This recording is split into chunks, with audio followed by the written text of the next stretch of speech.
One of the most common questions people ask when they're starting their food truck journey is, should I start a truck, trailer, or store? And I want to clear up that question in this video with a bit of a pros and cons list between each of them. I've seen the best things that can happen out of a truck, the worst things, trailer, store, best things. I've seen it all. So pay attention to the end of the video and you'll have a pretty clear understanding of which one will be the best fit for you. All right. So the pros of a truck, obviously you're in a contained unit. And by that, I mean, it's all in one piece. You jump in, you're driving it, the kitchen's in the back. It's all convenient and very beautiful. And it makes it very easy for when you have staff, as your business grows, driving your truck, doing all sorts of things. That's a really big benefit. That kind of tied in with easy, self-explanatory. It's all together and it's very versatile. So if you're doing a private catering gig, which is normally the scenario where you need a versatile unit, if you're trying to get into like a smaller space or something, you might be able to do that with a trailer. So a truck can be very convenient to kind of get around into smaller spots, or if someone wants to have an event and do catering from the backyard or out the back of a business or something like that, it can make it much easier than if you had a trailer. It can present a bit of inconvenience. So with a trailer, and we'll get into the cons next, but we'll go through the pros, but it's much more affordable than a truck for obvious reasons. It's just a kitchen in a box on wheels, whereas a truck, you've got the vehicle attached to it. So the benefit of having the kitchen from the vehicle is that there's a few benefits, but the main one I see is, say your truck's done 500,000 kilometers or whatever. The kitchen's probably going to be fine. Whereas your truck is like, it needs replacing. Like, if it can't go any further, the vehicle's finished. So with a trailer, you've still got the ability to obviously buy another vehicle. The kitchen in the trailer is still going to be usable.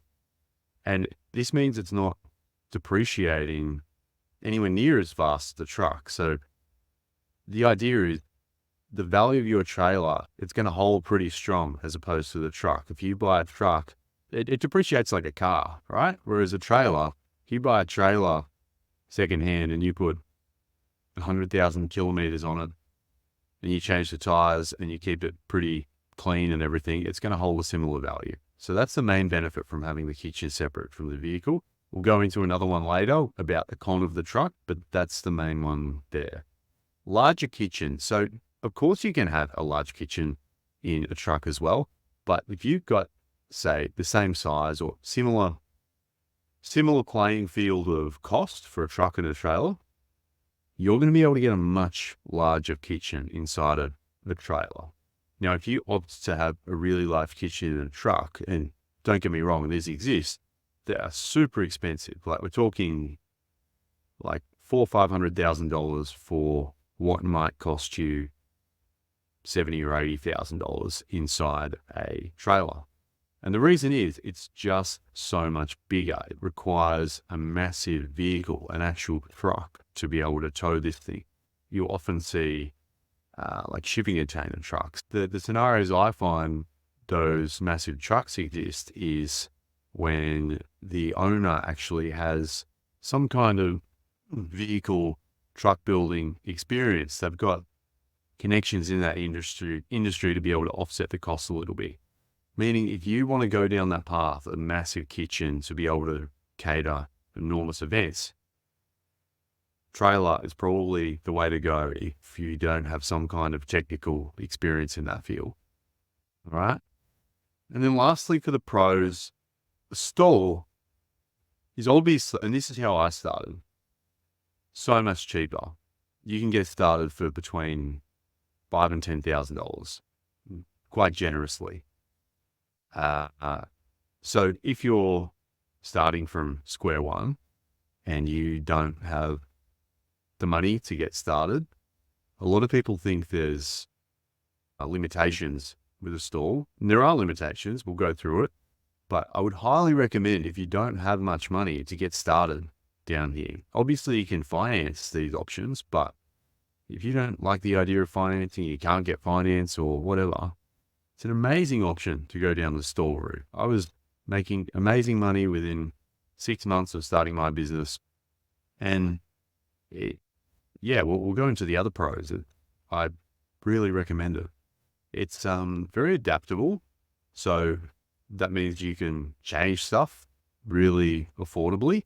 So if you want to change your brand completely, or you want to rearrange the kitchen, or you want to make it bigger or whatever, you just buy another marquee, or you change the tables around, or you just replace certain pieces of signage. Obviously, you can do that with a truck or trailer too, but I think you get the idea. That kind of ties in with the testing phase. So if you try something in a store and it just doesn't work, you go, cool, well, I'll try something else. And you probably got half the equipment. You probably only need to spend another $500 to be able to try the next thing.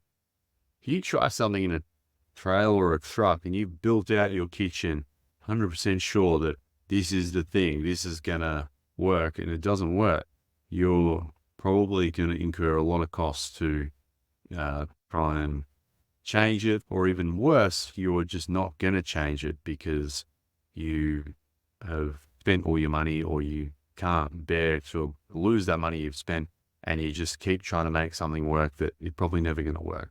So having that testing phase is super valuable. And in my opinion, if the best return on investment, best return on investment from the initial investment to what you can make out of it very quickly. So now we're going to get into the con. Trucks are very expensive. We've touched on that there. And this is mainly because you're buying a vehicle. You're buying the vehicle that can tow the kitchen. And it's not just you're not just buying a little hatchback car vehicle that's attached to it. As I said, you're buying a vehicle that can tow a kitchen. It's a commercial vehicle. So that adds a lot of cost. This is something that is super important, really overlooked. And often people will find themselves in this pickle, or just realize that the day before they're doing it, or something like that. If you're setting up at an event, public or private, and you're setting up the day before, or even that night or something, and your house or your accommodation is further than walking distance or whatever, away from the event, you drive your truck to the event and park it there, ready for trade. You bumped in, and then you go, I need to get home. Well, you got a few options. You can walk a really long way, get an Uber, public transport, or you get someone else to give you a lift. But then you've got to get back there the next day again. See what I mean? Like it doesn't sound like a big deal, but compared to if you have a trailer, and that's what I was going to touch on, your kitchen's separate from the vehicle. So you can park your trailer there, get in your car, drive home, drive to your accommodation, come back the next day, trade. That's a big benefit in my eyes. And it doesn't sound like a big deal, but I don't have a truck. I've just got to stall on a trailer, but I can imagine it would get very exhausting after a little while. Mechanical problems equals complete business disaster. So if your truck breaks down on the way to an event and you've got a calendar full of events, the chances, or you can totally rent a truck to replace it while the vehicle's being repaired, obviously. But if you blow a head gasket or some minor mechanical problem that puts your vehicle off the road for a month, and you've got a calendar full of events, it's complete disaster, comparatively anyway. So that's something to be mindful of. Small kitchen, we discussed that. It's not adaptable, as in you can't just rearrange tables and everything, just like I spoke about in the store. And because it costs the most, it's absolutely the highest risk. Now, in saying all that, if you have a proven brand and you've got a good calendar of events and you have mechanical support available, you've got backup plans, because it will break down at some point.